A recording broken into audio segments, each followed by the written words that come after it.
We're talking about this coming back. Big Brother is returning. This is the theme.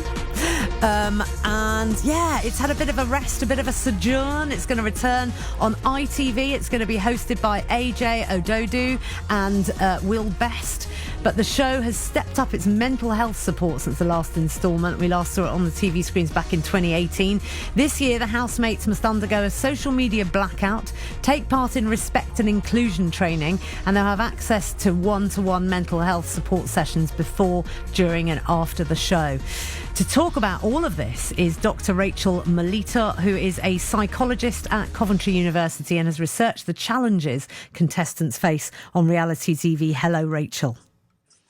Hello, how are you? I'm very well, thank you. So I'm excited Big Brother's coming back. I remember the first season in the year 2000. It was a new century, a new millennia, and it felt like a very new face of TV. And it was something so sort of wildly different and special, wasn't it? Yes, yeah, it was. It was so interesting to see how people all live in their lives all taken away from their normal life, put into a house, and to see how they react, that sort of social understanding around what they do, how they react with other people. It was something completely new and different in sort of the world of reality TV. And it very much links to some of the psychological studies that we see with people, when you're taking people out of the normal sort of everyday life and put them into a situation that is potentially new, different. And that's how reality TV really came into its own, I think. And I think the thing that's so different about, especially that first season of Big Brother, but probably maybe the first three, is that there was very little awareness, it felt, from the contestants that they were being watched. You know, any ideas about that sort of seemed to fall away because they were so wrapped up in what was actually happening in the house. And I think that's what made it sort of special and a little bit innocent.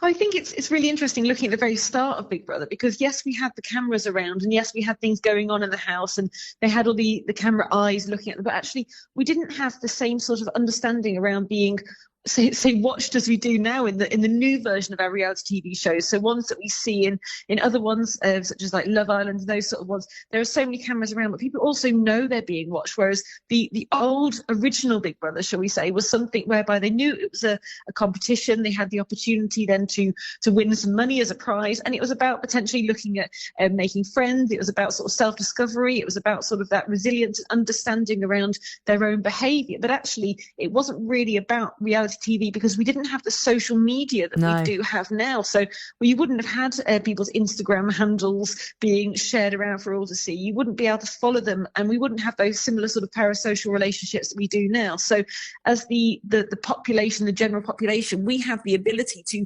go into everything about the new Big Brother's contestants' lives. We get to look at what they do. We get to see their journey before they went into the show. So we start to develop almost a parasocial relationship, which is a relationship like a one-sided relationship with them. We kind of feel like we know more about them. And so because of that, we get really ingrained into their lives, their thoughts, what's going on. And it's just fascinating to see that change. And social media has been that crux. It is that change that means that we can follow everything they do. It's really interesting, isn't it? Because the contestants in the early seasons of Big Brother, their worries were things like, will there be enough food? Will they get enough sleep? You know, how will they kill the boredom? You know, and it's definitely changed, hasn't it? I'm sure it's going to be different in this series. Talk to me about the new care protocols. What has been put in place? Because, Love Island has come under some huge criticism for, the mental health of some of the contestants on it following, and obviously there've been some tragic cases of people taking their own lives. What's different this time round? Yeah, absolutely. So ITV themselves have put in a new care package in place to be able to support people before going into the house, whilst in the house, and obviously then after leaving. And this has come around from the past year or so of Love Island having this challenge around mental health and understanding the welfare of the contestants, because we have to remember this is a reality TV show, and this is not real life. Whether it be in the Love Island villa, whether it be in the Big Brother house, it's not actually real life. It is real people though. show. And that's why it's really important to note that these people, how they are portrayed in the media is actually different to how they may be reacting in normal life, and how they also edit the program may also make a huge impact on how someone may be seen in their sort of real life format. So they're really putting these welfare measures into place now. They've done that for the last series of Love Island. They're doing it now for Big Brother to be able to really protect their contestants as much as possible. And it is important to note that we're protecting the contestants as much as possible, but the social media is still out there, whereby once they come out of the house, they may have a challenge with regards to people sending them messages on Instagram or these sort of things. And we just have to note that these people are people, and these people are coming out of a reality TV show into their normal everyday lives like you and I. These people are not celebrities as yet, and I'm assuming they probably will be as they come out. But before filming, they're getting the opportunity to go through sort of psychological and medical assessments. They're getting a welfare team that's going to support them. They're going to have, as you said, respect and inclusion training, just to ensure they understand how to work with certain people, how to be able to chat with certain people, and also how to deal with that immediate, say stardom when coming out of it, because they'll be watched by millions of people. And also, whilst in the house, they will have mental health professionals to be able to support them, monitoring 24 hours a day, and we are to see sort of flags that may come up. They may need to discuss things in further sort of support, and obviously after leaving the house. So this is one of the really important things that has come across from the new updated welfare and duty of care, which is looking at training for after leaving the house, being able to deal with social media, good and bad, being able to deal with press, and being able to get that support if they need it. So they are following them for around about 14 months after the series will end, to ensure that they have that additional help when they ask for it to be provided. That is a good long period of backup, isn't it? It's interesting though, because we're talking about these protocols for the housemates, but you mentioned earlier on about people being portrayed a certain way in the edit. Will there be new protocols for the people making the programme? I mean, how are they? Because obviously the programme makers are hugely a part of what the psychological experience is for the contestants. Have they got new protocols?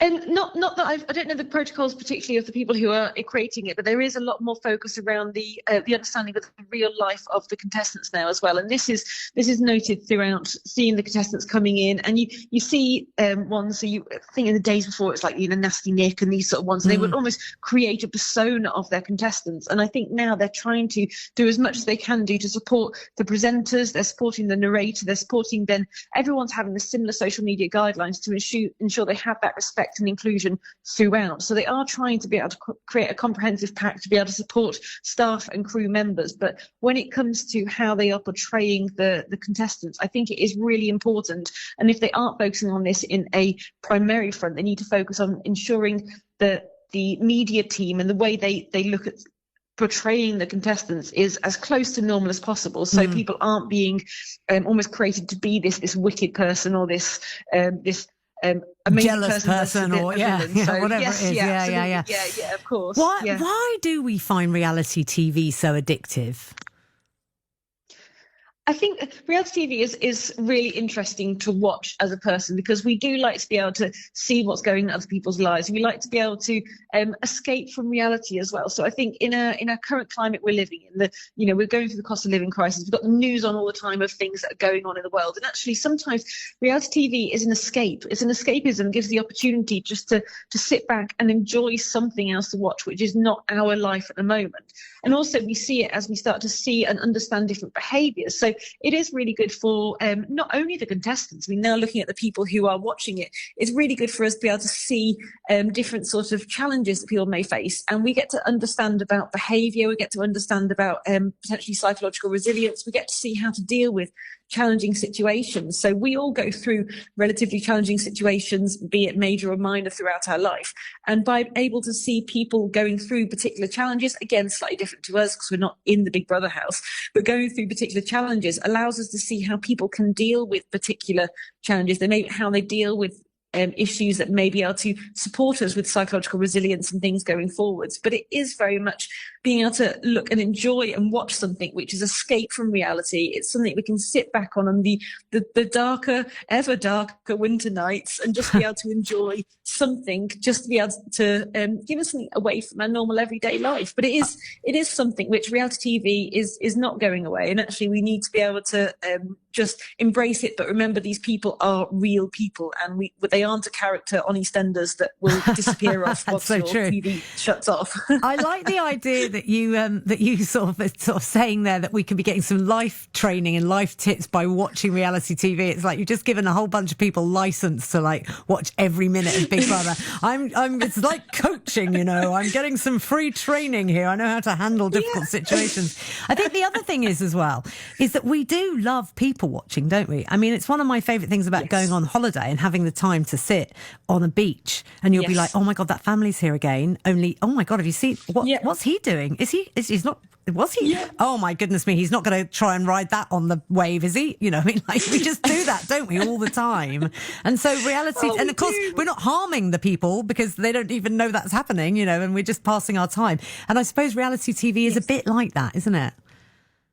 It is, absolutely. And you're completely right. If we're sitting there watching someone do something, you know, on the beach and just think, oh my goodness, what are they doing? And it is that we can see what people do. We can almost watch what they do in regards to that experience and see what happens because of it. So that's why we love watching so many dramas on TV and documentaries. We like to be able to see what's happening and what happens because of it. And that is that social comparison idea. So we see people from all different diverse backgrounds. We can see what they're doing and how they deal with that situation. But again, the important thing to note is what we wouldn't do to that person on the beach is you wouldn't go up to them and say to them, I can't believe you're doing this, or I don't like this. Oi, mate, you look ridiculous. Yeah, we wouldn't do that. Yeah. What are you doing? Yeah, so I think that's the difference where we get the social media part of it, is we can watch things and we can enjoy it, but it is also important to make sure that we don't think we can put our views directly onto them, because it may be the fact that they feel psychologically sort of challenged by that also. And just finally and briefly, these revamps of the show, is it going to work or is it going to fail? Are we now so kind of, you know, thumbs up, thumb down, Roman Emperor kind of villain lovers, that are we going to be okay with this if they're just kind of being like normal people and not being pushed to the limits?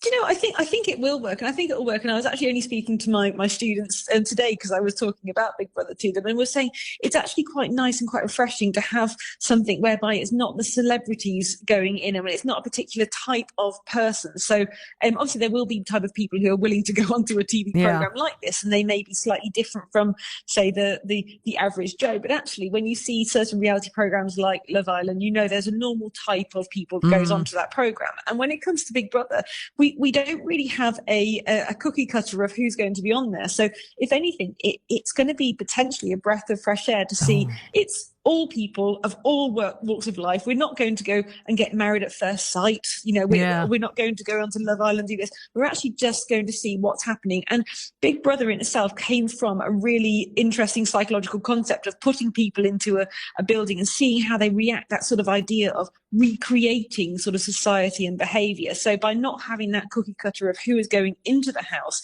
but actually to have varying people from walks of life, some people will clearly, you know, rub people the wrong way, because that again is what reality TV is all about. But there will be friends that will be made, absolutely. And I think it will work. I think it will work with the newer generation. We haven't had Big Brother for, I think it was 2018. It kind of came off the sort of the live airways.